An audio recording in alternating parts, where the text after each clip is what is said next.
A billionaire finds near-frozen twin sisters on a city bench and leaves them in his grandmother's care. But when he returns from work, he breaks down in tears upon seeing what his grandmother did to them. The wind howled through the air like a sharp blade, sweeping across New York's deserted streets.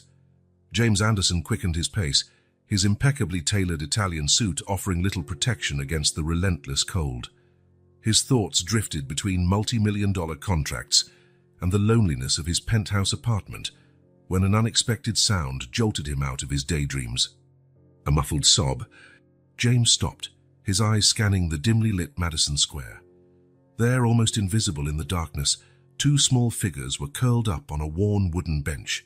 His heart raced, adrenaline pumping through his veins. "Hello," he called, approaching cautiously. "Is anyone there?" Two pairs of wide eyes stared at him, shining with fear and hope. James swallowed hard, shocked. They were children, two identical girls, no more than 4 or 5 years old. "My God," he murmured, crouching to their eye level. "Are you all right? Where are your parents?" The twins remained silent, shivering violently. One of them, the one on the left, clutched something to her chest. A golden chain glinted under the faint lamppost light.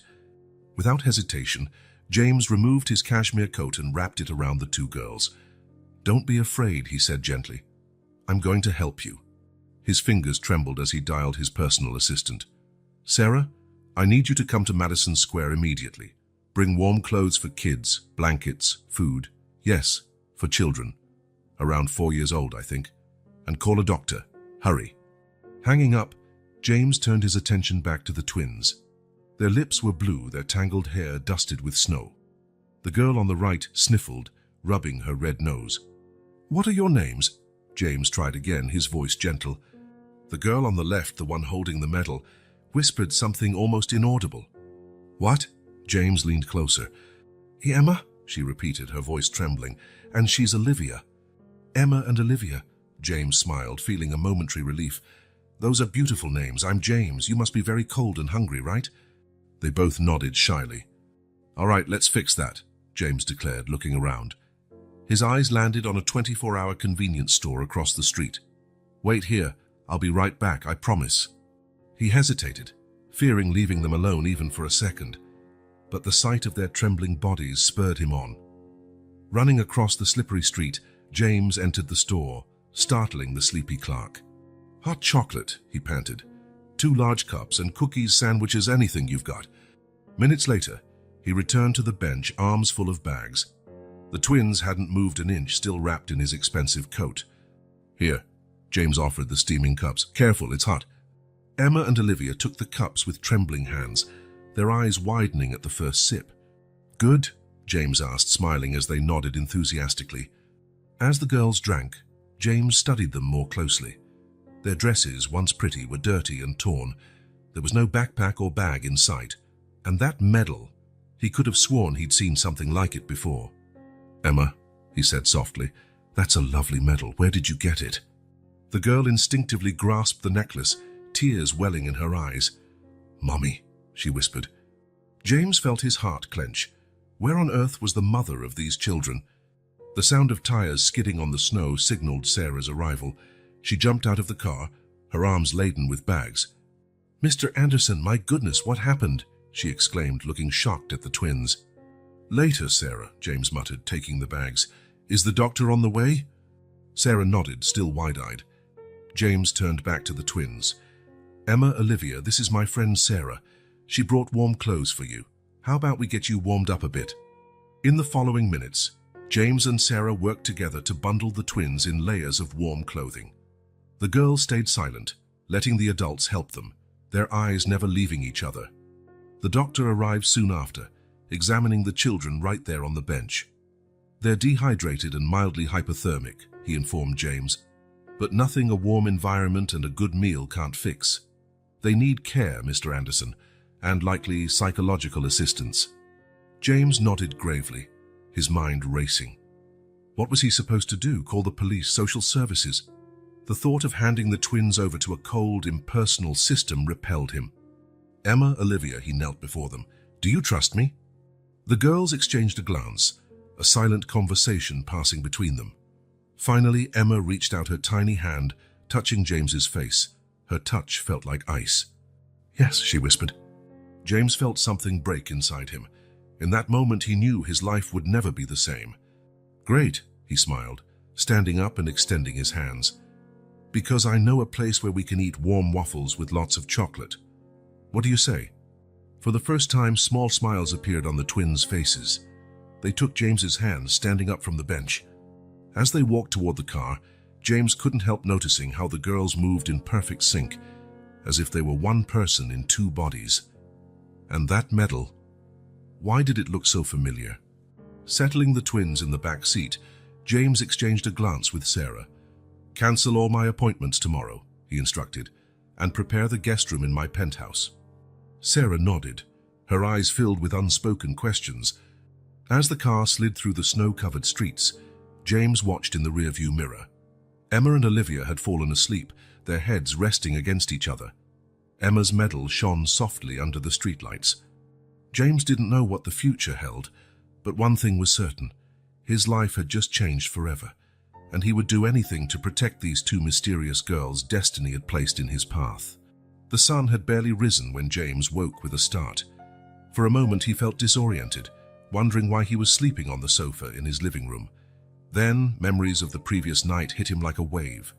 The twins, the cold, the mysterious medal. Rising quietly, he walked to the guest room. There, Emma and Olivia slept deeply, their tiny hands intertwined even in slumber. James felt a wave of tenderness and at the same time a spike of panic. What was he doing?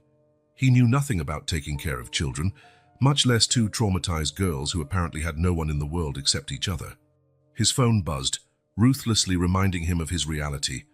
A business trip to Tokyo scheduled for that very morning, millions of dollars at stake, contracts that couldn't be postponed. James ran a hand over his face, feeling the weight of the decision he had to make. That's when an idea popped into his mind. His grandmother, Elizabeth.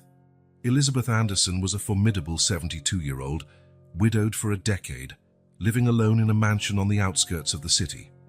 James didn't visit as often as he should, something that always made him feel guilty. But now, she might be the solution to his dilemma. With trembling fingers, he dialed the familiar number. "Hello?" Elizabeth's voice sounded strong, even at that hour of the morning. "Grandma, it's James. I need your help." Half an hour later, James was packing some clothes and toys Sarah had bought for the twins. He explained the situation as best he could, promising Emma and Olivia they were going somewhere safe and welcoming. "You'll love my grandma," he assured them, noticing their anxious looks. "She makes the best cookies in the world." The drive to Elizabeth's mansion was quiet. The twins, seated in the back, watched the scenery change from the bustling city to tree-lined suburbs. James watched them in the rearview mirror, his heart tight. Was he doing the right thing? When they finally arrived, Elizabeth was already waiting on the porch of her imposing Victorian mansion. Her eyes widened at the sight of the two small figures emerging from James's car. "James Anderson," she began, her tone a mix of surprise and reproach. "When you said you needed help, I never imagined this." James swallowed hard. "Grandma, I can explain. These are Emma and Olivia. I found them last night, alone in the square. They need a safe place to stay for a few days while I handle my trip and figure out what to do." Elizabeth studied the twins for a long moment, her expression unreadable. Emma and Olivia shrank slightly under her gaze, instinctively moving closer to each other.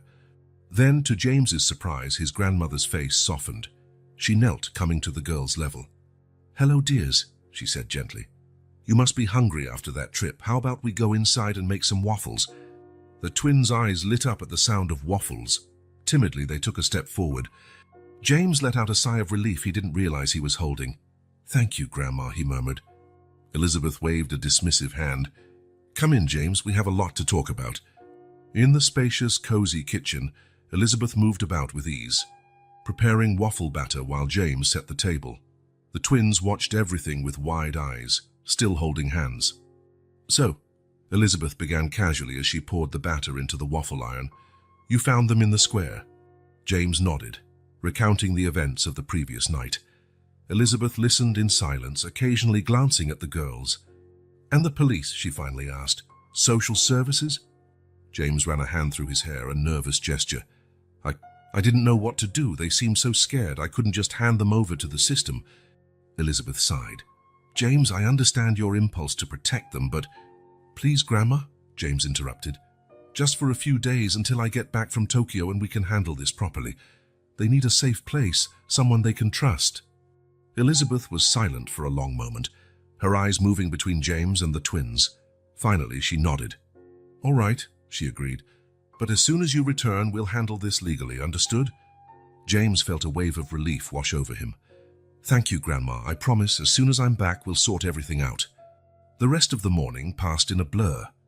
James made frantic phone calls, rearranging his schedule and preparing for his trip. Meanwhile, Elizabeth took charge with surprising efficiency. Mary, she called to her longtime housekeeper, prepare the blue guest room for the girls. 2 beds, please. Mary, a middle-aged woman with a kindly face, looked momentarily surprised but nodded without question. Meanwhile, Elizabeth dedicated herself to making the twins feel at home. She gave them a tour of the mansion, showing them the large backyard garden and the book-filled library. To James's surprise, Emma and Olivia seemed to be slowly opening up, their eyes shining with curiosity as they explored their new home. Finally, it was time for James to go. He knelt in front of the twins, his heart heavy. Emma, Olivia, he began gently. I have to go on a work trip, but I promise I'll be back in a few days. You'll be safe here with my Grandma Elizabeth. She'll take very good care of you. The girls looked at him with wide, solemn eyes. Then, to his surprise, Emma stepped forward and hugged him. Olivia followed quickly. James felt tears fill his eyes as he embraced the 2 small figures. Come back soon, Emma whispered. James swallowed the lump in his throat. I'll be back, he promised. Take care of each other, okay? Standing, he turned to his grandmother. Thank you again, Grandma. I'll call every day to see how things are going. Elizabeth nodded, her expression a mix of concern and determination. Go in peace, James. We'll be fine here. As James drove away, he couldn't help looking in the rearview mirror. There they were, Emma and Olivia, hand in hand, with Elizabeth behind them, a protective hand on each girl's shoulder. It was an image he would never forget. With James gone, Elizabeth found herself alone with 2 frightened girls and a million questions. But years of experience had taught her that sometimes questions could wait. What mattered now was making Emma and Olivia feel safe and loved. Well, girls, she said, forcing a cheerful smile, how about we check on how your room is coming along? The old guest room, known as the Blue Room for its soft sky blue walls, was quickly being transformed. Mary had worked with impressive efficiency. 2 twin beds stood side by side, covered with floral quilts. A low bookshelf was already partially filled with some children's books Elizabeth had saved from when James was little. What do you think? Elizabeth asked, watching the twins' reactions. Emma and Olivia looked around with wide eyes, clearly impressed.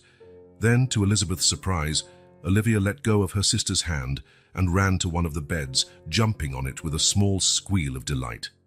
Emma, after a moment of hesitation, followed suit. Elizabeth felt her heart melt at the sound of the girls' laughter. It was a sound her house hadn't heard in a long time. Well, it seems they approve, she said, smiling. Now how about we look for some toys to make the room even more fun? The next few hours were spent rummaging through the mansion's attic. Elizabeth was surprised to discover how many old toys and games she still had. Porcelain dolls, carefully preserved, a small puppet theater, puzzles and board games. Each find was met with the girls' excited exclamations. As the day wore on, Elizabeth noticed a subtle change in the girls. They were still clearly attached to each other, rarely separating, but they were beginning to display distinct personalities. Emma was quieter and more observant, her eyes always alert. Olivia, on the other hand, was bolder, always the first to try something new. During dinner, expertly prepared by Mary, Elizabeth gently tried to get more information. Those girls, she began casually, do you like stories? Both nodded enthusiastically. How about you tell me a story about yourselves? Where do you come from? Silence fell over the table. Emma and Olivia exchanged glances, a silent conversation passing between them. Finally, Emma spoke, her voice barely above a whisper. We came from far away. Mommy said we had to wait on the bench. She was coming back. Elizabeth felt her heart tighten. And how long did you wait, dear? Olivia answered this time, her voice trembling slightly. Many days it got cold. Elizabeth struggled to keep her composure. How could anyone abandon these precious children? She wanted to ask more questions, discover more about this mysterious mother, but the fearful look in the girl's eyes made her hold back. "Well," she said, forcing a smile, "you don't have to wait anymore. You're safe here." That night, while helping the twins get ready for bed, Elizabeth noticed something she hadn't seen before. Even while changing into pajamas, Emma refused to remove the golden medal around her neck. The girl clutched it protectively whenever anyone got too close. Elizabeth felt a pang of curiosity. There was something familiar about that medal, but she couldn't pinpoint exactly what. She decided not to press the subject, at least not yet. The girls had already been through so much. After tucking them in and reading a bedtime story, Elizabeth retired to her own room. Sitting in her favorite armchair, she reflected on the day's surprising events. In a matter of hours, her quiet, orderly home had become a place filled with life and mystery. Mary knocked softly on the door, entering with a cup of tea. "The girls are asleep, ma'am," she informed. "I must say it's been a long time since I've seen you so lively." Elizabeth raised an eyebrow. "Lively? I'm exhausted, that's what I am."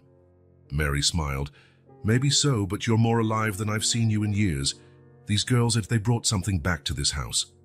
Elizabeth sighed, taking the teacup. "Yes, they did, along with a million questions." As she prepared for sleep, Elizabeth couldn't help thinking about Emma's medal. Why did it look so familiar?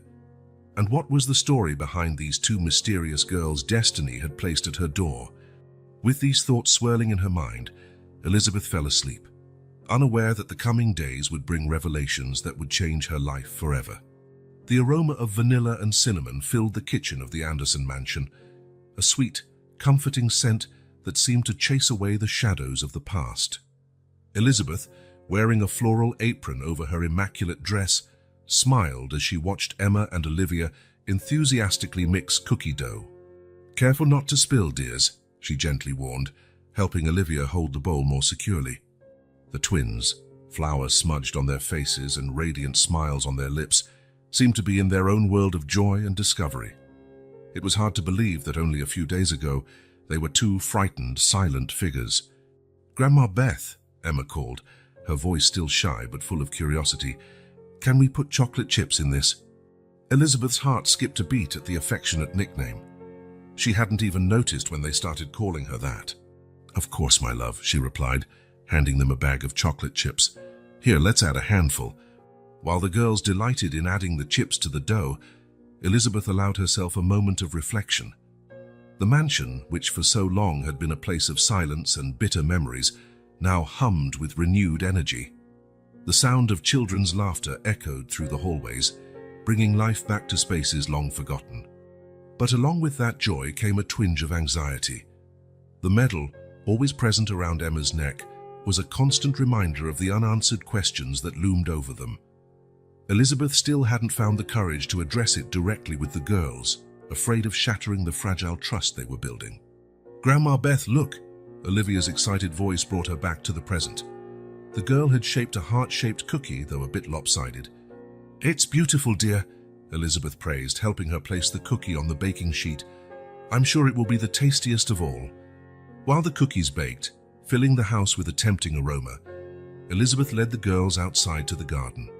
The sprawling green space, with its carefully tended flower beds and ancient trees, was a paradise for the twins. "Look, Emma," Olivia exclaimed, pointing to a butterfly lazily flitting among the flowers. "It's just like in the book Grandma Beth showed us." Emma, usually the quieter one, ran after her sister, their laughter mixing with the birdsong. Elizabeth watched them from a stone bench shaded by an old oak tree, her heart a blend of joy and melancholy. "Eleanor would have loved to see them like this," she murmured to herself, tears forming in her eyes. As if sensing the change in Elizabeth's mood, Emma stopped playing and approached, her big worried eyes fixed on the older woman. "Grandma Beth, are you sad?" she asked, placing her small hand on Elizabeth's. Elizabeth blinked quickly, forcing a smile. "No, dear, I was just thinking about someone I loved very much." Emma nodded with surprising seriousness for someone so young. Then, to Elizabeth's surprise, the girl took off the golden medal and offered it. "Mommy said this brings luck," Emma explained. You can keep it for a while if you want." Elizabeth felt her heart tighten. With trembling hands, she took the medal, feeling its familiar weight. For a moment, time seemed to stop. Memories of Eleanor, young and radiant, flooded her mind. "Thank you, Emma," she managed, her voice quavering. "That means a lot to me." Noticing the interaction, Olivia joined them on the bench. "Grandma Beth, can you tell us a story?" she asked, her eyes gleaming with expectation. Elizabeth smiled, tucking the medal into her apron pocket. "Of course, my dears. How about the story of the brave princess and her magical sister?" The girls nodded enthusiastically, settling on either side of Elizabeth. As she spun the tale on the spot, full of adventure and magic, Elizabeth marveled at how easily the twins had become part of her life. It was as if they had always belonged there, filling a void she didn't know existed. The rest of the afternoon passed in a blur of activities. They picked flowers to decorate the dinner table, played hide-and-seek among the trees, with Mary, the housekeeper, occasionally joining in, and finally returned to the kitchen to enjoy the cookies they had made. "These are the best cookies in the whole world," Olivia declared, her mouth full of crumbs. "I completely agree," Elizabeth laughed, pouring glasses of cold milk to go with them. As the girls devoured the cookies, Elizabeth found herself watching them closely. There was something in their gestures, the way they tilted their heads or wrinkled their noses, that reminded her of Eleanor. Or was it just her imagination, fueled by hope and longing? "Hi, Grandma Beth," Emma called, breaking her train of thought. "Can we read a book before bed?" "But of course," Elizabeth answered, standing up. "Let's pick one from the library." The library, with its high shelves full of books and the comforting smell of paper and old leather, was one of the girls' favorite places in the mansion. They spent several minutes browsing the shelves, eventually choosing an illustrated fairy tale book. Settling into the big leather armchair, with Emma and Olivia curled up in her lap, Elizabeth began to read. Her soft voice brought the words to life, painting pictures of distant kingdoms and brave heroes. Before they could reach the end of the story, the twins were already asleep, their heads resting on Elizabeth's shoulder. Carefully, so as not to wake them, she closed the book and stayed there, savoring the moment. The gentle ticking of the grandfather clock and the twins' rhythmic breathing were the only sounds in the silent library. Elizabeth gazed at Emma and Olivia's sleeping faces, feeling a surge of love and protection she hadn't experienced in decades. "Oh, Eleanor," she whispered, "if only you could see them now." With a sigh, Elizabeth gently roused the girls, guiding their sleepy forms to their room. After tucking them in and kissing them goodnight, she withdrew to her own bedroom, exhausted but with a heart full of contentment. Sitting at her vanity, Elizabeth pulled the medal from her apron pocket. In the soft glow of the lamp, she examined the golden piece, her fingers tracing its familiar details. "What should I do?" she murmured to the stillness of the room. Should she tell James her suspicions, investigate further, or simply cherish these precious moments with the girls without worrying about the past or future? Placing the medal carefully on the vanity, Elizabeth prepared for bed. As she lay down, she couldn't help but smile, thinking about how her life had changed in just a few days. The Anderson mansion, for so long a mausoleum of memories, now pulsed with new life. The hallways, once silent, echoed with laughter and hurried steps. The garden, neglected for years, was once again a place of discovery and play. And at the center of it all were Emma and Olivia, two little lights that had brought warmth and purpose back into Elizabeth's life. Closing her eyes, Elizabeth made a silent promise. No matter what the future held, she would protect these girls with all she had. And maybe, just maybe, together they could unravel the mysteries of the past and build a future filled with love and happiness. With these comforting thoughts, Elizabeth fell asleep, lulled by the distant sound of Emma and Olivia's soft breathing. Night fell over the Anderson mansion, cloaking it in shadows and silence. Elizabeth, unable to sleep, wandered the corridors like a restless ghost. Her steps took her inevitably to the twins' room. Standing in the doorway, she watched Emma and Olivia's sleeping forms. The soft glow of a moon-shaped lamp bathed the room in an ethereal light, making the medal around Emma's neck sparkle like a fallen star. Heart-pounding, Elizabeth approached Emma's bed. Her hands trembled as she reached for the delicate golden object. The familiar touch of the cold metal against her fingers unleashed a flood of memories. 25 years ago. "Mom, I need you to understand," Eleanor pleaded, her green eyes shining with suppressed tears. "This is the hardest decision I've ever made, but I know it's the right one." Elizabeth felt as if the ground was disappearing beneath her feet. "But dear, we could raise the baby together. You don't have to do this alone." Eleanor shook her head, running her hand over her prominent belly. "It's not just about me, Mom. Think of the baby. What future could I offer, being a single mother at 18? No college, no career." Eleanor's words were sensible, but to Elizabeth they sounded like the shattering of all her dreams. Seeing her daughter pregnant at such a young age had already been a shock, but the idea of giving the baby up for adoption felt almost unbearable. "What if," Elizabeth hesitated, her voice trembling, "what if you regret it later?" Eleanor smiled sadly, picking up the small velvet box on the bedside table. From it she took the golden medal, a family heirloom passed down for generations. "That's why I have this," she explained, holding the medal against the light. "I'll place it with the baby. One day when the time is right, maybe we'll reunite." Elizabeth watched heartbroken as Eleanor packed the medal in a small bag along with other keepsakes. A lock of her hair, a sealed letter, a small hand-embroidered blanket. "Promise me, Mom," Eleanor whispered, her eyes locked on Elizabeth's. "Promise that if one day this baby comes looking for us, you'll welcome them with open arms." Tears streaming down her cheeks, Elizabeth nodded. "I promise, my love, I promise." Back in the present, Elizabeth held the medal reverently, her tears falling silently on the golden metal. The promise she'd made so many years ago echoed in her mind, a painful reminder of unfulfilled dreams and unanswered questions. Carefully, so as not to wake Emma, Elizabeth removed the medal from the girl's neck. Holding it up to the light, she examined every familiar detail, the delicate floral pattern on the front, the initials EA, Eleanor Anderson, meticulously etched on the back. There was no doubt, this was Eleanor's medal. The weight of realization hit her like a wave, causing Elizabeth to stagger. She moved away from the bed, her thoughts a whirlwind of conflicting emotions. Could it be possible? After so many fruitless searches, could fate have brought her great-granddaughter, no great-granddaughters, straight to her door? Elizabeth collapsed into the armchair in the corner of the room, the medal clutched in her hand like a talisman.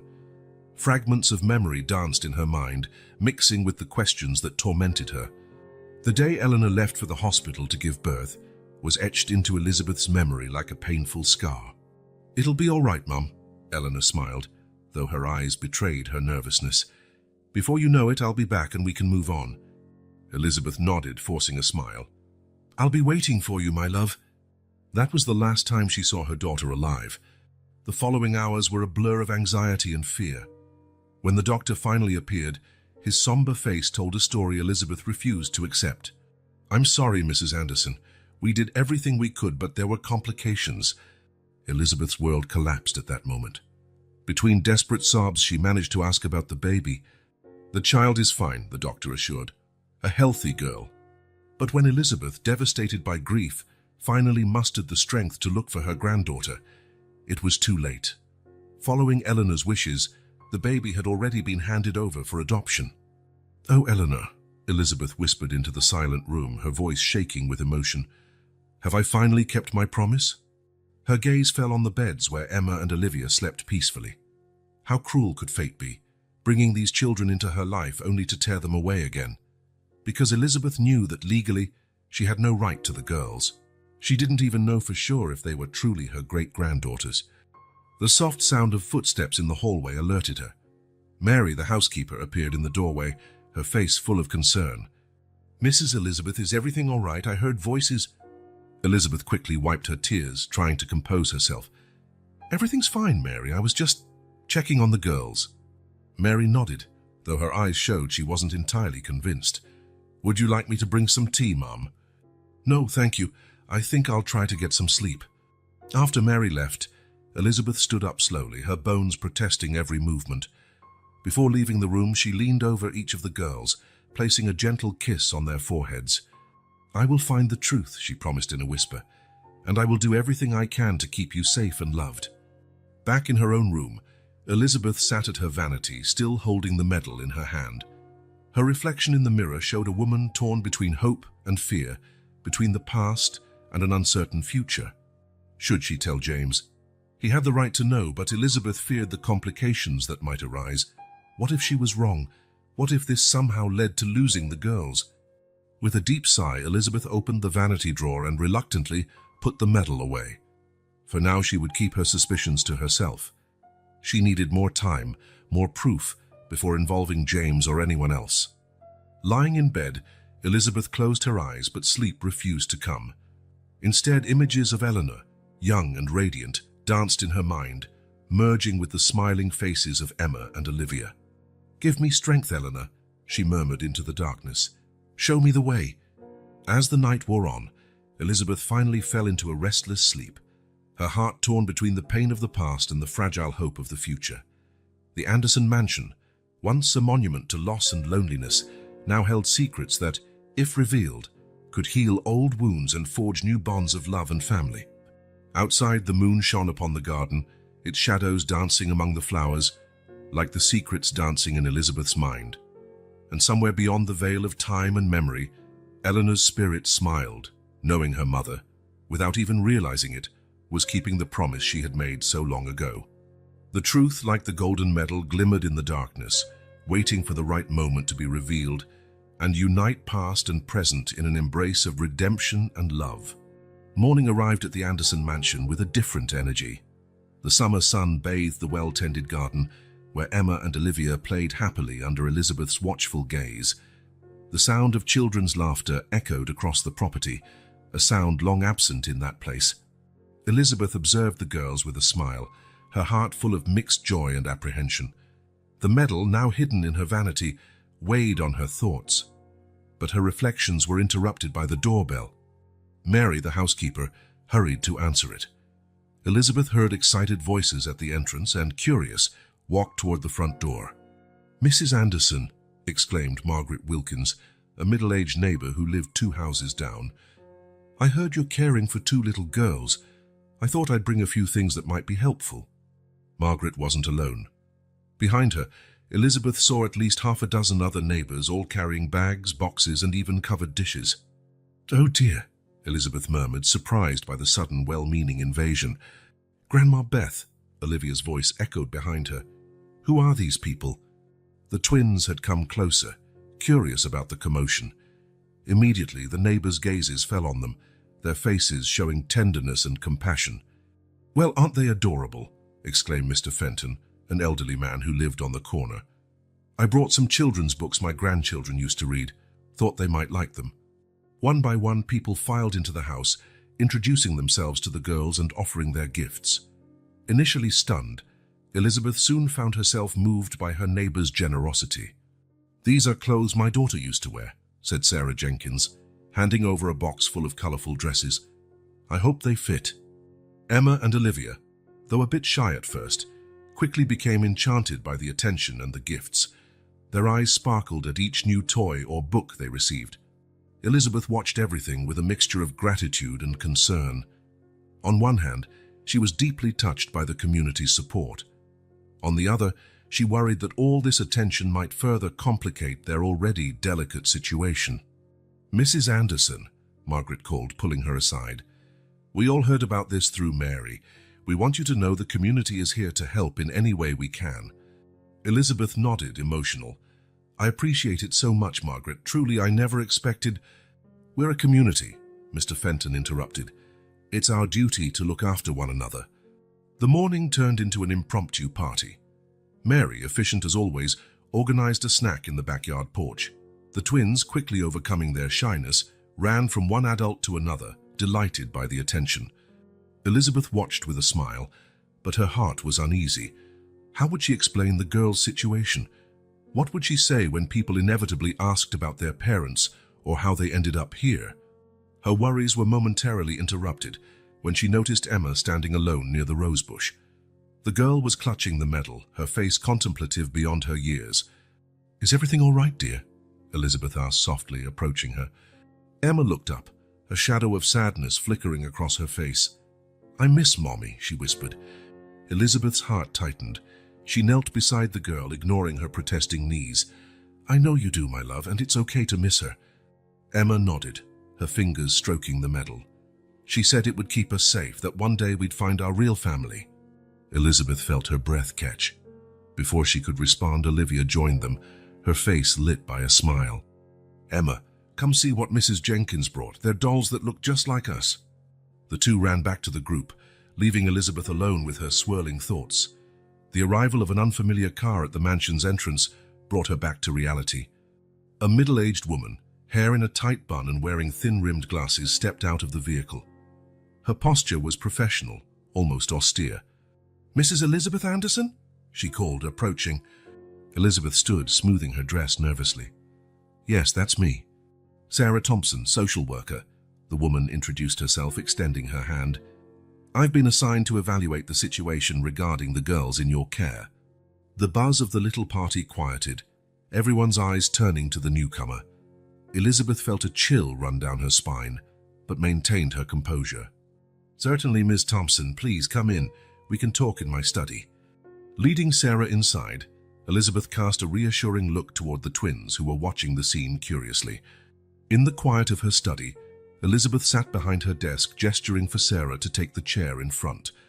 "Mrs. Anderson," Sarah began, her tone professional, "I understand you're caring for two girls your grandson found." Elizabeth nodded. "Yes, that's correct, Emma and Olivia.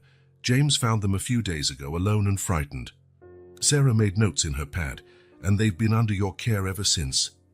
"Yes, James had to travel for business and asked me to care for them temporarily." The social worker raised an eyebrow. "I see, and what about the girls' parents? Any information on them?" Elizabeth hesitated. How to explain her suspicions without sounding completely irrational? "Unfortunately, we don't have much information. The girls don't talk much about it." Sarah frowned. "Mrs. Anderson, I hope you understand the delicacy of this situation. Two children with no identification, no official records, in the care of someone with no legal ties." "I understand perfectly," Elizabeth interrupted firmly. "But I also hope you understand that these children needed a safe and loving home. That's exactly what we're providing." Sarah's expression softened slightly. "I don't doubt your intentions, Mrs. Anderson, but there are protocols that must be followed." At that moment, a gentle knock on the door interrupted them. Mary entered, followed by Emma and Olivia. "Your pardon the interruption, ma'am," Mary said, "but the girls insisted on showing something to Miss Thompson." Emma stepped forward, holding out a drawing. "We made this for you," she said timidly, handing the paper to Sarah. The social worker took the drawing, her expression visibly softening. It was a simple picture, but full of color, showing two girls holding hands with a taller figure, clearly Elizabeth. "It's our new family," Olivia explained proudly. Sarah looked from the drawing to the girls, then to Elizabeth. Something in her expression changed subtly. "Well," she said, carefully placing the drawing in her folder, "it seems you two are very happy here." Elizabeth felt a knot in her throat loosen a bit. "They are a blessing," she said softly, "and we'll do whatever it takes to ensure their well-being." Sarah rose, her face now kinder. "I'll need to conduct some follow-up visits, of course, and we'll have to start the process of regularizing their situation. But," she paused, glancing at the drawing again, "for now, it looks like they're in good hands." As Elizabeth walked Sarah to the door, she felt a mix of relief and apprehension. She knew this was just the beginning of a long process, but she was determined to do whatever it took to keep Emma and Olivia safe and happy. Outside, the little party continued. The twins ran back to the garden, soon joining in a game with some neighborhood kids who had arrived. "You know, Mrs. Anderson," Sarah commented, watching the scene, "in all my years as a social worker, I've rarely seen a community come together like this for children they didn't even know. It says a lot about you and this place." Elizabeth nodded, touched. "We're blessed with wonderful neighbors." As Sarah said her goodbyes and left, Elizabeth once again found herself surrounded by well-intentioned neighbors, all eager for news. "Everything's fine," she reassured the group. "Ms. Thompson was happy with what she saw, but we still have a long road ahead." Margaret Wilkins stepped forward, taking Elizabeth's hand. "And we'll be here to help every step of the way," she promised, with murmurs of agreement echoing around her. At that moment, watching Emma and Olivia playing happily in the garden, surrounded by the affection and support of an entire community, Elizabeth felt a surge of hope. She didn't know what the future held, but for the first time in a long while, she didn't feel alone on this journey. The medal hidden in her room still kept many secrets, but for now Elizabeth allowed herself to enjoy the joy of the moment, grateful for the unexpected support and the love blossoming in her once lonely life. Sarah Thompson's office was in a state of organized chaos. Stacks of files covered every available surface, and the smell of stale coffee permeated the air. Sitting at her desk, Sarah rubbed her tired eyes, frustration evident on her face. For weeks, she had been tirelessly investigating the origins of Emma and Olivia, the mysterious twins now living with Elizabeth Anderson. Every new lead hit a dead end, every theory proved fruitless. Sarah picked up the phone, dialing a number she knew by heart. "Hello, Mrs. Anderson. It's Sarah Thompson. I'd like to come by this afternoon to talk. I have some updates." A few hours later, Sarah parked her car in front of the imposing Anderson mansion. The contrast between the serenity of the place and her turbulent mind couldn't have been greater. Elizabeth greeted her on the porch, her face a mix of anxiety and hope.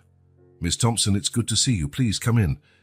As they walked toward the study, Sarah caught a glimpse of Emma and Olivia playing in the garden, their laughter echoing across the property. The scene only fueled her determination to solve the mystery surrounding the girls. In the comfort of Elizabeth's study, Sarah opened her folder, spreading some documents on the desk. "Mrs. Anderson," she began, her professional tone masking her frustration, "I've spent the last few weeks investigating Emma and Olivia's background extensively. Unfortunately, I don't have good news." Elizabeth felt her heart tighten. "What did you find?" Sarah sighed, picking up one of the reports. "To be frank, I found nothing. It's as if these girls simply didn't exist before they showed up here." She began outlining her investigation. "I started with orphanages and shelters within a 200-mile radius. None of them have records of twins matching Emma and Olivia's description. We expanded the search to the entire state, then neighboring states. Nothing." Elizabeth nodded, her face pale. Sarah continued. "We checked birth records from every hospital in the region for the past 5 years. No pair of twins with their characteristics, not even individual births that could match." "What about missing children?" Elizabeth asked, her voice shaky. Sarah shook her head. "That was one of the first things we checked. There are no reports of missing twins matching their age or description, not even single missing children who could be them." Elizabeth leaned back in her chair, absorbing the information. Sarah could see the internal struggle in her eyes. "Mrs. Anderson," Sarah said softly, "I know this is hard, but I have to ask, is there anything at all, the girls might have mentioned about their past? Even the smallest detail could give us a clue." Elizabeth hesitated for a moment, her thoughts briefly turning to Emma's medal, but she decided to keep that information to herself for now. "They don't say much about their past," Elizabeth answered cautiously. "But Emma mentioned once that their mother left them on a bench, promising to come back." Sarah jotted that down quickly. "That matches what your grandson James told me about where he found them. Anything else? Names, places, any detail?" Elizabeth shook her head. "Nothing concrete. They seem reluctant to talk about it." Sarah nodded sympathetically. "That's common in children who've experienced trauma. They may be blocking painful memories." A heavy silence filled the study. Sarah sensed there was more to the story, something Elizabeth wasn't sharing, but her years of experience told her not to press too hard. "Mrs. Anderson," she finally said, "I need to be honest with you. The lack of information makes our situation complicated. Legally, we can't just ignore the fact that we have 2 children with no documentation or known history." Elizabeth felt a chill run down her spine. "What does that mean for Emma and Olivia?" Sarah hesitated, choosing her words carefully. "For now, they're safe here under your temporary care, but eventually, if we can't establish their origins or locate relatives, the state might intervene." "No!" Elizabeth exclaimed, standing abruptly. "We can't let them be put into the system. They've finally found a home. Stability—" "I understand," Sarah soothed. "And believe me, I'll do everything in my power to prevent that. But we have to be prepared for all possibilities." Elizabeth calmed down, sitting again. Her mind whirled, torn between the desire to reveal her suspicions about the medal and the fear of losing the girls. Sarah continued, "I'll keep investigating, Mrs. Anderson. Maybe we can try a different approach, ads in newspapers or even on local television. Someone might recognize them. Elizabeth nodded, though the idea of publicly exposing the twins made her uneasy. What about the girls? Elizabeth asked. How should we proceed with them in the meantime? Sarah smiled gently. Just keep doing what you're doing. Give them love, stability, and safety. If they feel ready to talk more about their past, listen without pushing. Every small detail could be crucial. As Sarah prepared to leave, Elizabeth accompanied her to the door. Outside, Emma and Olivia were still playing in the garden, their laughter filling the air. They seem so happy here, Sarah commented, watching the girls. Elizabeth nodded, a lump forming in her throat. They're a blessing. I'll do whatever it takes to keep them safe and happy. Sarah placed a comforting hand on Elizabeth's arm. We'll keep working on it, Mrs. Anderson. Don't give up hope. As Sarah's car disappeared down the road, Elizabeth remained on the porch watching the twins. Her heart was torn between fear of the unknown and her determination to protect the two children who had brought so much light to her life. The medal, her guarded secret, weighed heavily on her mind. But for now, Elizabeth decided to keep her suspicions to herself. The future was uncertain, but she would face it one day at a time, with Emma and Olivia by her side. James's taxi wound its way along the tree-lined road, leading to the Anderson mansion. Exhausted after an intense week of negotiations in Tokyo, he could hardly wait to get home. More than the familiar comfort, though, he was anxious about Emma and Olivia. When the cab finally stopped in front of the mansion, James was momentarily stunned. The garden, once immaculate yet somewhat austere, now overflowed with life. Colorful flowers filled the beds, and he could swear there was a small swing hanging from the old oak tree. Taking his suitcase, James walked up to the front door, his heart pounding. Before he could ring the bell, the door swung open, revealing his grandmother, Elizabeth. "James!" she exclaimed, her face lighting up with a smile he hadn't seen in years. "Welcome home, dear." But before James could respond, two small figures darted out from behind Elizabeth, throwing themselves into his arms with shrieks of delight. "Uncle James, you're back." James stumbled backward, surprised by their force and by the surge of emotion within him. Emma and Olivia, who just a week ago had been two frightened, silent children, now laughed and chattered excitedly, telling him everything that had happened in his absence. "Grandma Beth taught us how to make cookies, and we planted flowers in the garden. There's a new swing, come see." Looking over the girls' heads, James caught his grandmother's eye, tears glistening unshed. Elizabeth merely smiled, beckoning them all inside. The interior of the mansion was equally transformed. Colorful drawings adorned the walls, toys were neatly arranged in the living room, and the air smelled of freshly baked cookies.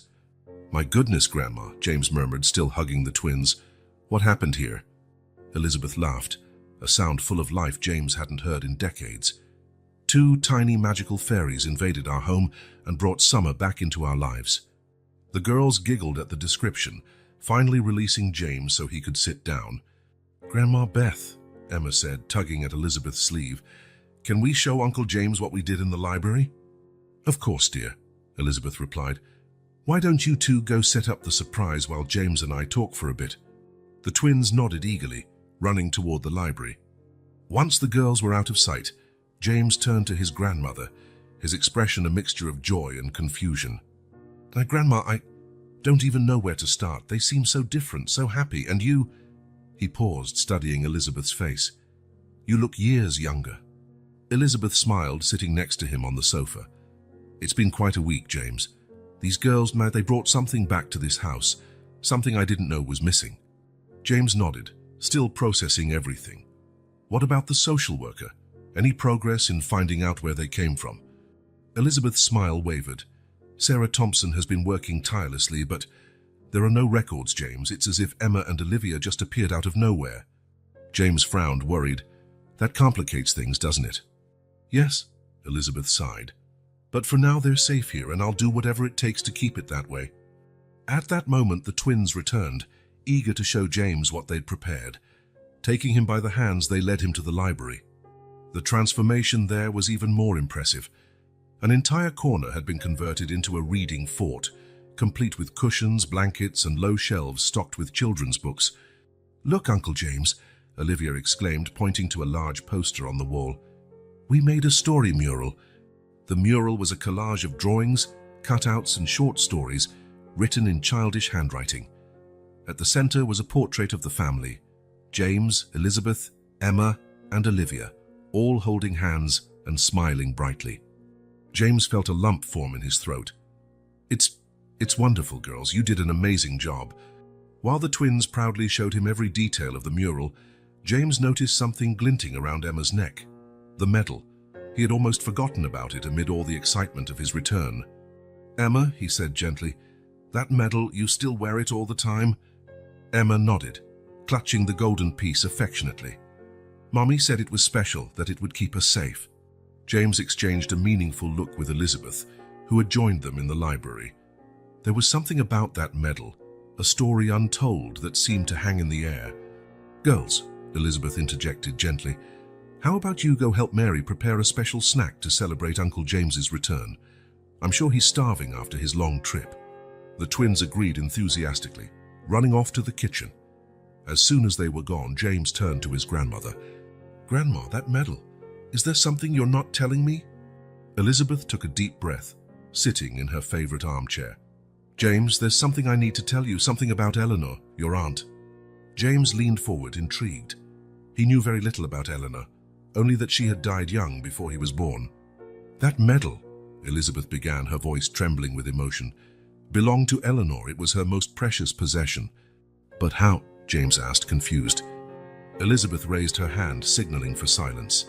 "Eleanor was pregnant when she died, James. She had decided to give the baby up for adoption." James's mouth fell open.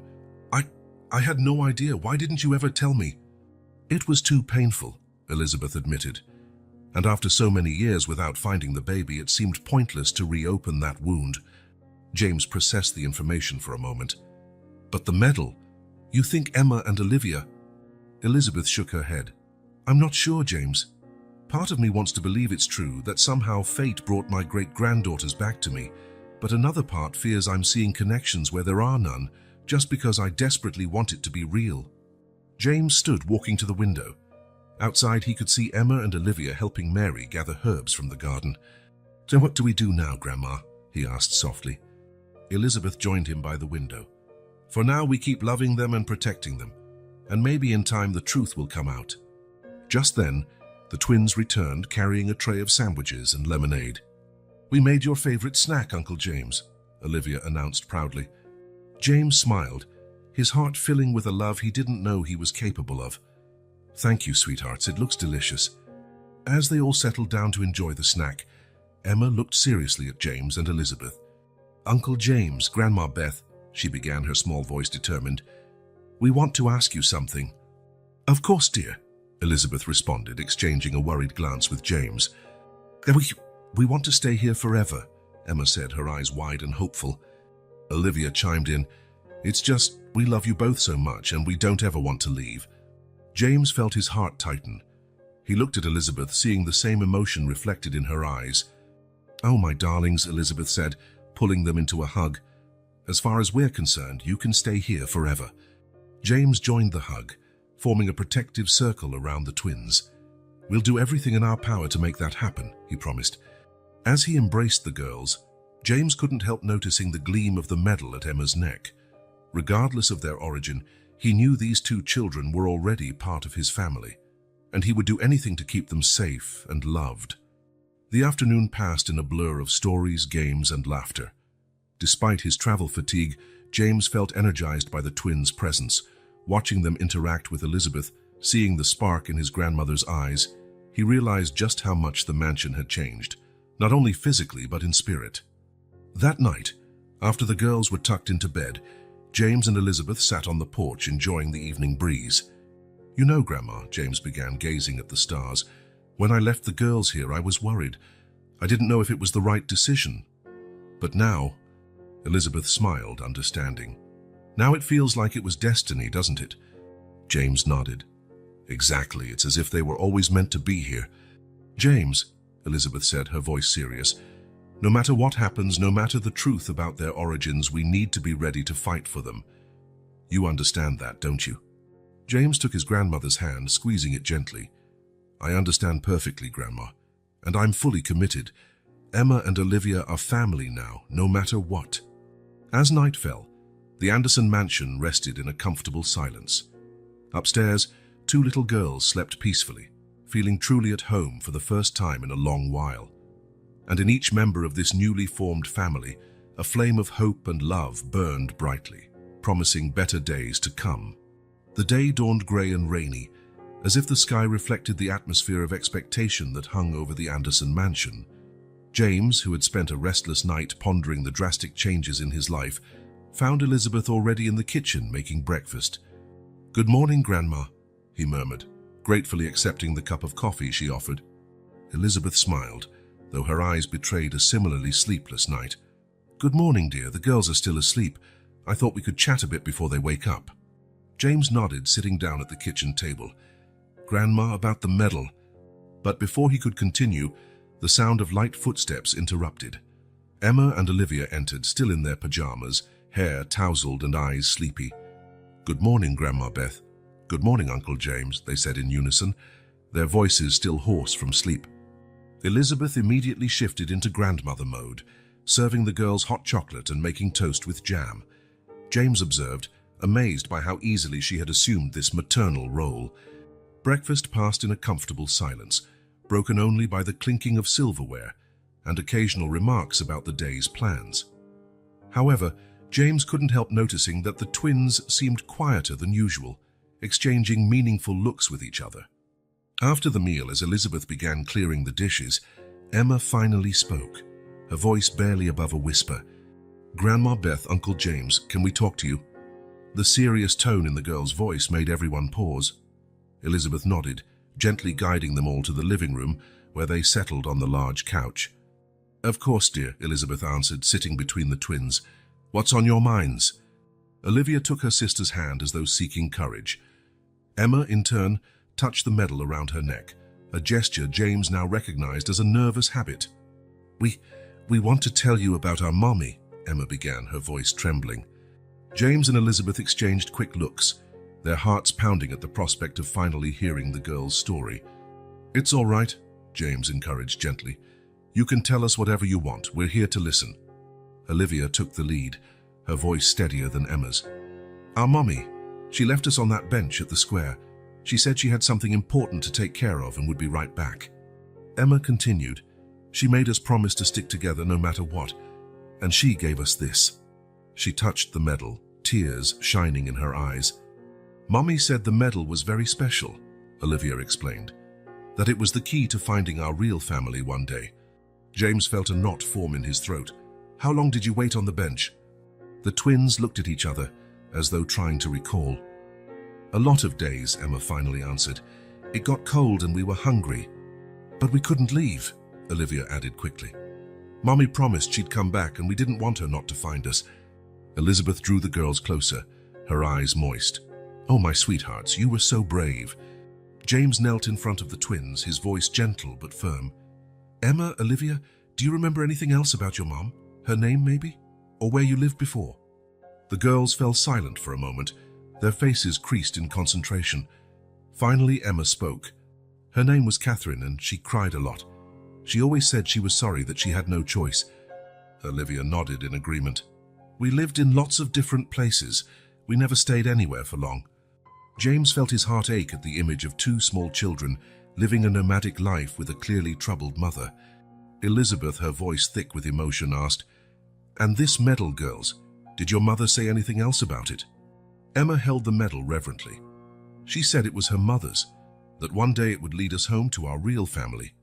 James and Elizabeth exchanged significant looks, the weight of what they were hearing crashing down on them. It wasn't just the sad story of two abandoned children. There was something bigger, a connection they still didn't fully grasp. "Girls," James said softly, "you were very brave to tell us all this. We're so proud of you." Elizabeth hugged the twins tightly. "And I want you to know that no matter what happens, you have a home here with us. We're your family now." Elizabeth's words seemed to burst the floodgates. Emma and Olivia began crying, the tears of years of fear, uncertainty, and loneliness finally finding release. James joined the hug, forming a protective cocoon around them. For several minutes they stayed like that, united, allowing their emotions to flow freely. When they finally separated, there was a sense of relief in the air, as if a heavy weight had been lifted. "Uncle James," Olivia asked, wiping her tears, "do you think we'll see our mommy again someday?" James hesitated, exchanging a glance with Elizabeth. "I don't know, sweetheart, but I promise we'll do everything we can to find out what happened to her." Emma, who'd been quiet for a moment, suddenly asked, "Grandma Beth, why do you always look at my medal in that funny way?" The question took Elizabeth by surprise. She opened her mouth to respond, but James quickly interjected, "How about we do something fun right now? I think we could all use a distraction after such a serious talk." The twins, though still a bit emotional, agreed enthusiastically. Soon they were all in the kitchen, baking a batch of cookies.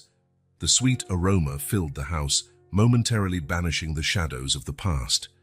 While the girls busied themselves decorating cookies, James pulled Elizabeth aside. "Grandma," he whispered, "I think we need to talk. There's something about that medal you're not telling me, isn't there?" Elizabeth nodded, her eyes on the twins. "Yes, James, and I think it's time you knew the whole truth, but not here, not now. Tonight, after the girls are asleep." James agreed, sensing they were on the brink of a revelation that could change everything. For now, though, he allowed himself to be drawn back to the table, where Emma and Olivia awaited him with bright smiles and frosting-covered hands. The rest of the day passed in a mix of light-hearted activities and quiet introspection. James watched the twins with new eyes, seeing not just two adorable children, but resilient survivors of a story still largely untold. That night, after tucking Emma and Olivia in, James found Elizabeth in the library, a cup of untouched tea cooling in front of her. The look in her eyes told James that the conversation they were about to have would change everything. "So, Grandma," he said, sitting across from her, "I guess it's time you told me about this medal." Elizabeth nodded, taking a deep breath. The truth, long guarded, was about to come out. Elizabeth stared at the teacup in her hands, the cold liquid reflecting her aged face. The Anderson Mansion's library, usually a refuge of peace, felt suffocating that night. "James," she began, her voice trembling slightly, "what I'm about to tell you should have been said a long time ago." James settled into the leather armchair, sensing the tension in the air. "I'm ready, Grandma." "It was 1999, Elizabeth continued. "Eleanor was only 18 when she found out she was pregnant. The baby's father was from a traditional family, but when he heard about the pregnancy, he just vanished." She paused, recalling her memories. "Your grandfather, he was furious. He spoke of scandal, of tarnishing the family name. Eleanor was practically forced to agree to adoption." James felt his heart clench. "But why didn't anyone ever tell me?" "Shame, fear, guilt," Elizabeth sighed heavily. "Eleanor died during childbirth due to complications. Before she went to the hospital, she made me promise that if one day the baby came looking for us, I would welcome them with open arms. She left the medal, hoping it could serve as a bridge to the future." "The same medal Emma wears," James murmured, realization hitting him like lightning. Elizabeth nodded. "Exactly. When I saw that medal around Emma's neck, my world stopped. I thought it was impossible. But the more I watch the girls, the more I see Eleanor in them." "But Grandma, if Eleanor only had one baby, how do we explain the twins?" "Eleanor's baby was a girl," Elizabeth revealed. "Probably their mother, this Catherine they mentioned. The dates line up." James stood, walking to the window. Outside, he could see Emma and Olivia asleep in their beds. "So Emma and Olivia would be my second cousins?" "Yes," Elizabeth confirmed, "and my great-granddaughters." Silence fell between them for a moment, broken only by the ticking of the old clock. "We need to find Catherine," James declared finally. "If she's really Eleanor's daughter, she needs to know she has family here." Elizabeth joined him at the window.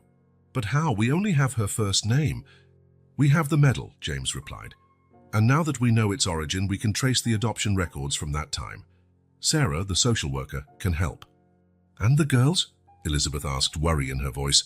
"How will we tell them?" "For now we don't," James decided. "They've been through so much already.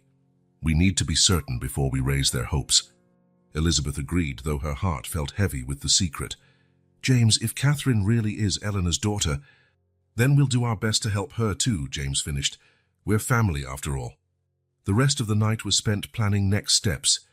James would contact Sarah first thing in the morning to begin a discreet search of adoption records.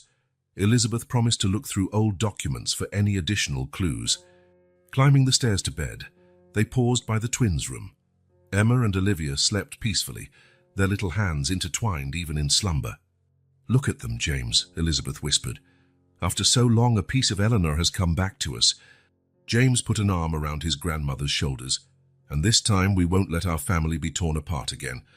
The medal lay silently on Emma's neck, its faint gleam in the dim light seeming to promise that soon all the secrets of the past would come to light. Elizabeth quietly closed the door to the girls' room, carrying in her heart the weight of a promise she'd made so long ago, finally with a chance of being fulfilled. Tomorrow would bring new challenges, but for the first time in years, she felt hope in the air. Madison Square was quiet that autumn afternoon. Catherine Anderson walked slowly among the empty benches, her steps rustling through dry leaves.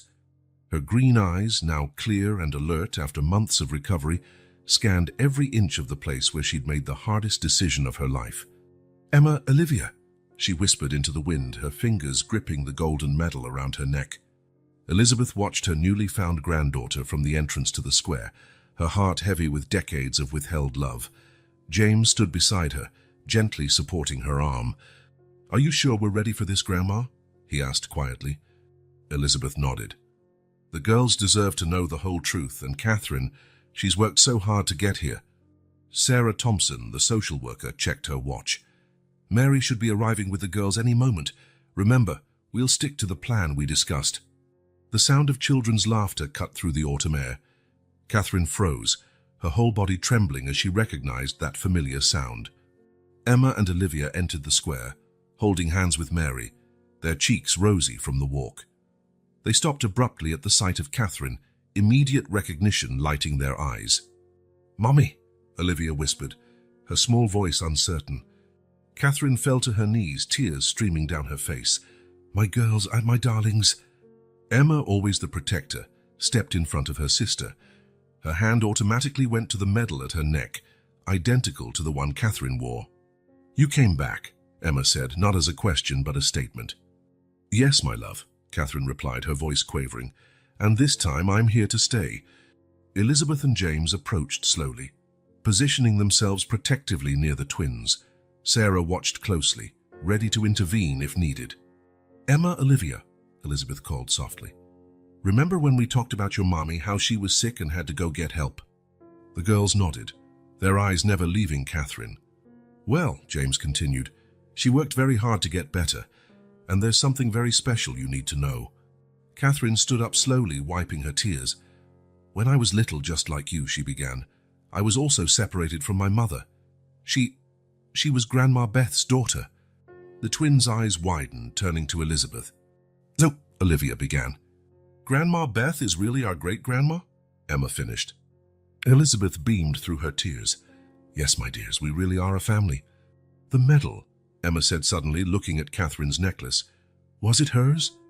Catherine nodded. "It belonged to my mother, Eleanor, your grandmother. She wanted to make sure one day we'd find our way back home." "And we did," Olivia whispered, taking a small step toward her mother. The next moment seemed to happen in slow motion. Olivia ran into Catherine's arms. Emma hesitated a second before following her sister. Catherine enveloped them in a tight embrace, 3 hearts beating in unison after so long apart. Elizabeth and James joined the embrace, forming a protective circle around the reunited family. Sarah discreetly wiped away a tear, noting the success of this first meeting. "Mommy," Emma said, her voice muffled against Catherine's shoulder, "are you going to leave again?" Catherine pulled back enough to look into her daughter's eyes. "Never again, my love. I'm clean, I'm better, and I'm going to spend the rest of my life making up for the time we lost." "But can we still live with Grandma Beth?" Olivia asked anxiously. "Of course you can," Catherine smiled. "Actually, if it's all right with Grandma Beth, I was thinking of moving near the mansion. That way we can rebuild our family step by step, the right way." Elizabeth took Catherine's hand. "There's the guest house behind the property. It's yours if you want it." Catherine looked at her grandmother with immense gratitude. I don't deserve so much." "Yes, you do," James interjected. "Everyone deserves a second chance. You've proven you're ready for yours." The twins, still clinging to their mother, started speaking simultaneously. sharing stories of their months in the mansion, their games in the garden, Grandma Beth's cookies. Catherine listened to every word with absolute attention, her eyes shining with love and regret. "Tell me more," she asked. "I want to know everything about your lives." Sarah approached gently. "How about we continue this conversation somewhere more comfortable? It's starting to get chilly." "Can we get hot chocolate?" Olivia suggested hopefully. "At the corner cafe," James grinned, "where it all began." The group walked together, Catherine in the center with a twin on each side. Elizabeth followed a few steps behind, her heart overflowing with joy at seeing 3 generations of her family finally united. In the cafe, they took up a large table by the window. Mary left discreetly after emotional farewells from everyone. Sarah remained, keeping a professional eye on the interaction. "So," Catherine began after everyone had their hot chocolate, "do you have your own room at the mansion?" "Yes," Emma exclaimed. "It's blue like the sky." "And there's a swing in the garden," Olivia added. "Uncle James put it up for us." Catherine smiled at James. "Thank you for taking such good care of them." "They're family," he replied simply. Elizabeth observed the scene with tearful eyes, remembering Eleanor. Her daughter had left too soon, but her final wish, that her daughter find her way home, had finally been fulfilled. "Grandma Beth," Emma said suddenly, "can you tell Mommy the story of the brave princess, the one you always tell us before bed?" Catherine looked at Elizabeth curiously, and Elizabeth smiled gently. "Actually," Elizabeth began, "that story is about your grandmother, Eleanor. She was the bravest princess I've ever known." As Elizabeth told the story, this time adding new details about Eleanor, Catherine held her daughter's hands, absorbing every word about the mother she never knew. "Just she would have loved all 3 of you," Elizabeth concluded softly, "as much as I do." The cafe bell jingled, marking the twilight hour. Sarah discreetly checked her watch. "I think it's time to go," she suggested gently. A flash of panic crossed Catherine's eyes, but she stayed strong. "Will we see each other tomorrow?" she asked the girls. "Actually," James interjected, "I was thinking we could help your mom move into the guest house this weekend. What do you say?" The twins' faces lit up. "Can we help decorate?" Olivia asked excitedly. "Of course you can," Catherine smiled. "I want it to be a special place for all of us." Elizabeth stood, wrapping Catherine in a tight hug. "Welcome back to the family, dear." The farewells were emotional, but no longer painful. There were promises for tomorrow, plans for the future, and hope in the air. Catherine watched as Elizabeth and James took the girls away, each one waving until they disappeared around the corner. Sarah stayed by her side. "You've done incredible work," the social worker said. 3 months sober, a steady job, a secured place to live. You're really committed to this change." Catherine touched her medal, identical to Emma's. "You know, I spent so long running from the past, trying to forget who I was. But this medal, it was as if Eleanor, my mother, was guiding me back home all along." Sarah smiled. "Sometimes the longest road is the one that takes us exactly where we need to be." At the Anderson mansion, Emma and Olivia couldn't stop talking about the meeting, as Mary helped them with their evening bath. Elizabeth and James spoke softly in the library. "Do you think it'll work out?" James asked, pouring 2 cups of tea. Elizabeth glanced at a portrait of Eleanor on the wall, young and radiant. "It'll work because we're all willing to make it work. Catherine has truly changed. The girls are safe and loved. It's all Eleanor could have wished for." In the blue guest room, Emma and Olivia finally calmed down for the night. Elizabeth came to give them their usual good-night kiss. "Grandma Beth," Emma called sleepily, "now we have 2 homes, don't we?" Elizabeth smiled, tucking them in. "Yes, my love, and most importantly, we have a complete family to fill those homes with love." As the girls drifted off, Elizabeth stood in the doorway watching her great-granddaughters.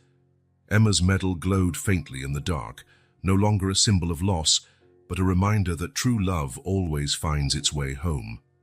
At the recovery house where she was staying temporarily, Catherine got ready for bed, her heart lighter than it had ever been. On her bedside table sat a recent photo of the twins, smiling up at her, along with an old photo of Eleanor that Elizabeth had given her. "Thank you, Mum," she whispered, touching Eleanor's picture, "for never giving up on me even when I'd given up on myself." And so, under the same starry sky, 4 generations of Anderson women, Eleanor in spirit, Elizabeth in her wisdom, Catherine in her redemption, and the twins in their innocence were finally connected by a love that neither time, distance, nor the hardest circumstances could erase. The medal, in its silent purpose, had fulfilled its promise, guiding the way back home to love, to family, to healing. And at the Anderson mansion, once echoing only with sad memories, now resounded with laughter, love, and the promise of a bright future for a family finally made whole. The summer sun bathed the Anderson mansion's gardens on a perfect Sunday afternoon. A year had passed since that emotional reunion at Madison Square, and the once silent, melancholic property now overflowed with life and joy. Catherine Anderson, elegant in a floral dress that brought out her green eyes, the same eyes Eleanor had, oversaw the preparations for the family's annual picnic. Her movements were graceful and confident, so different from the fragile, frightened woman who had returned to the square a year ago. Her job as a counselor at the New Hope Recovery Center had given her life new purpose, turning her scars into tools to help others. "Careful with those flowers, sweetie," she called, seeing Olivia run through the garden with a freshly cut bouquet. "They're for Grandma Beth's special table." Emma followed her younger sister at a more cautious pace, carrying a basket of fresh lavender. Now 5 years old, the twins had thrived in the loving, stable environment of the Anderson mansion. Their laughter filled hallways once silent. Their light footsteps echoed on old stairs, breathing new life into every corner of the house. Elizabeth emerged from the mansion, leaning on James's arm. At 73, she looked younger and more vibrant than ever, as if her family's return had reversed the weight of her lonely years. "My little gardeners," she exclaimed, opening her arms to receive her great-granddaughters. "What beautiful flowers you've picked." James smiled, watching the scene. Over the past year, his role in the twins' lives had evolved, from casual savior to protective, beloved uncle. Nights of library stories, Emma's piano lessons, and gardening adventures with Olivia had all strengthened their bond. "Uncle James," Emma called, running toward him. "Did you bring the special present?" James winked conspiringly. "It's in the car, Princess, but it's a surprise, remember?" Catherine joined the group, carrying a tray of fresh lemonade. The sun made her golden medal shine, identical to the one Emma wore and the one displayed in a crystal box on the mansion's mantel. "Mom," Olivia asked, taking a cup of lemonade, "are you going to tell the story today?" Catherine exchanged a meaningful look with Elizabeth. "Yes, my love, today is a special day after all." Mary, the housekeeper who had become indispensable to the family, appeared carrying a still warm apple pie. "Made with the apples you picked yesterday," she smiled at the twins. The garden had transformed over the last year. The once neat but lifeless flower beds now exploded with color and scent. Olivia tended her own small patch of wildflowers with Elizabeth's patient guidance. Emma preferred the herb garden, fascinated by each plant's unique aroma and properties. "Remember when we first came here?" James asked, helping spread out a large checkered blanket on the grass. "The garden was so different." "Like all of us," Catherine finished softly, tucking a strand of Emma's hair behind her ear. Elizabeth settled into a comfortable garden chair, observing her family with tearful eyes. "Eleanor would be so proud," she murmured. The twins sat at Elizabeth's feet as they always did at story time. "Tell us about Grandma Eleanor, great-grandma," Emma pleaded, her eyes shining with anticipation. Elizabeth cleared her throat gently, her voice taking on that special tone reserved for the most important stories. "Well, 25 years ago, in this very mansion, there lived a very special young woman named Eleanor."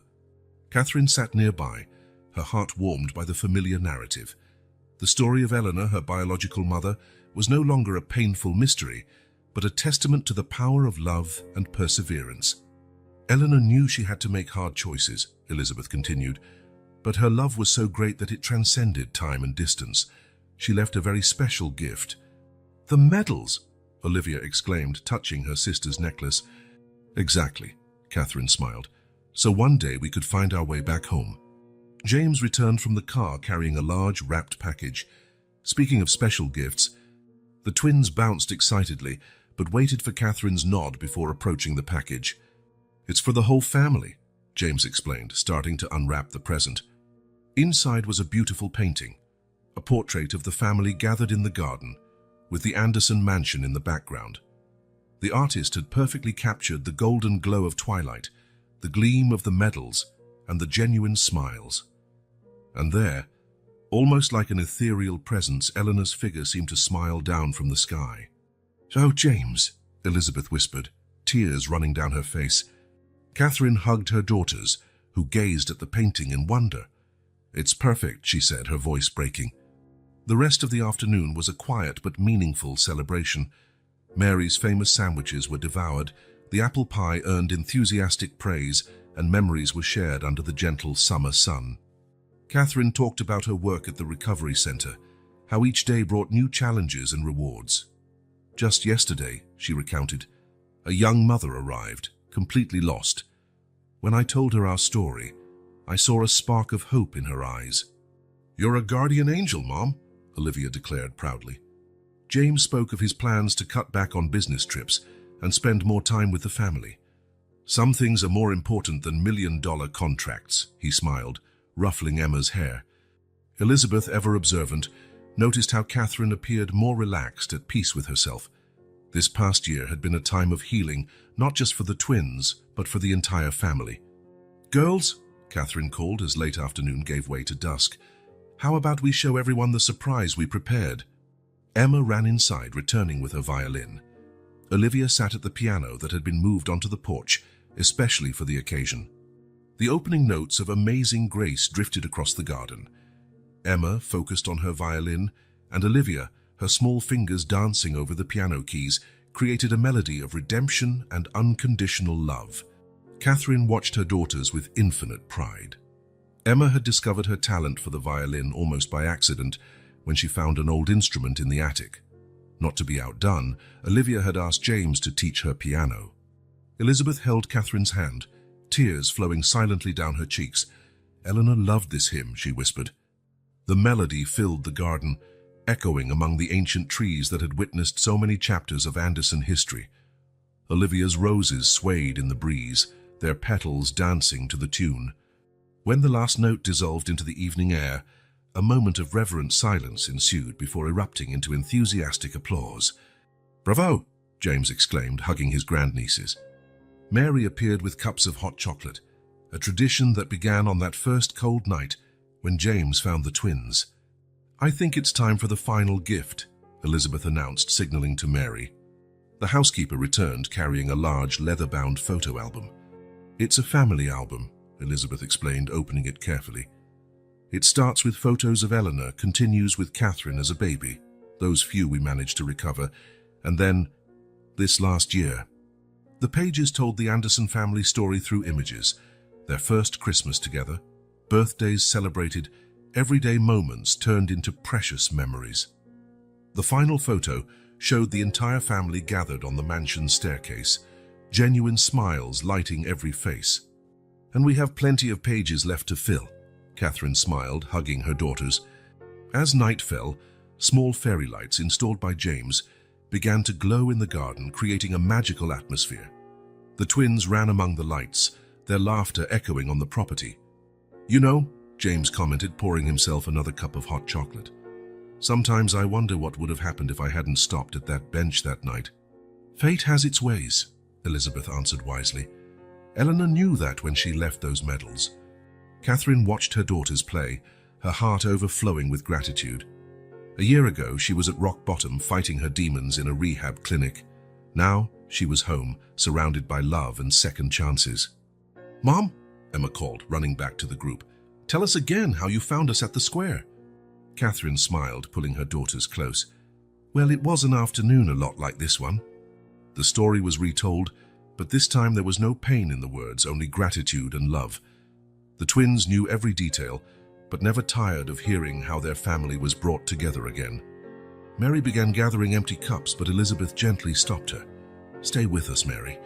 You're part of this family too." The housekeeper sat down, touched. Over the past year, she had become more than an employee. She was a confidant, a friend, a second grandmother to the girls. "Look!" Olivia suddenly exclaimed, pointing to the sky. "A shooting star!" Everyone looked up just in time to see the bright streak cutting through the velvet sky. "Make a wish," Elizabeth whispered. The twins shut their eyes tight, their serious expressions drawing smiles from the adults. "What did you wish for, Mommy?" Emma asked after a moment. Catherine hugged her daughters, looking with love at Elizabeth, James, and Mary. "I don't need to wish for anything, my love. I already have everything I ever dreamed of." Night advanced, and the twins began to show signs of sleepiness. Catherine led them inside, followed by Elizabeth, who never missed the chance to tuck her great-granddaughters in. In the blue room, now decorated with drawings and family photos, Emma and Olivia settled into their beds. Catherine sat between them, as she did every night. "Mom," Olivia murmured drowsily, "do you think Grandma Eleanor is happy with us?" Catherine kissed her daughter's forehead. "I'm sure she is, my love. She's smiling at us right now." "From the stars?" Emma asked, already half asleep. "So from the stars," Catherine confirmed softly. Elizabeth watched from the door, her heart overflowing with love. The Anderson mansion, once a place of sadness and regrets, had become a true home. Downstairs, James and Mary finished tidying up the garden. The new painting had found its place of honor in the living room, next to Eleanor's medal. "It was a perfect day," Mary remarked, folding the picnic blanket. James nodded, gazing at the star-filled sky. Eleanor would be proud. Catherine came down the stairs a few minutes later, finding Elizabeth in the library. "Are the girls asleep?" Elizabeth asked, though she already knew the answer. "Like angels," Catherine smiled, sitting beside her grandmother. "Thank you, Mom." Elizabeth looked at her granddaughter in surprise. It was the first time Catherine had called her that. "So for what, dear?" "For never giving up. For keeping the promise you made to Eleanor, for giving us a home." The two women embraced, years of pain and separation dissolving in the love that now bound them. At the Anderson mansion, lights gradually went out one by one. The garden, still lit by fairy lights, looked like a fairy tale setting. The medals, one on the mantle, one around Catherine's neck, another with Emma, gleamed softly, their purpose fulfilled. A year had passed since that reunion in the square, but for the Anderson family, it was only the beginning of a new story. A story of love, redemption, and second chances, one that Eleanor, somewhere beyond the stars, watched with a proud smile. The mansion, once a monument to loss and loneliness, was now a genuine home where laughter echoed in the hallways, where music drifted through the gardens, where love had finally found its way. And so, under the starry sky of that summer night, the Anderson family rested in peace, united by blood, strengthened by love, and guided by Eleanor's eternal memory. The future stretched out before them, bright and full of promise, like the fairy lights dancing in the garden. The medal on the mantle glinted one last time, before night gently enveloped the mansion. Its purpose had been fulfilled, a reunited family, healed hearts, and a love that transcended time and space. In the Anderson mansion, everyone had finally found their way home,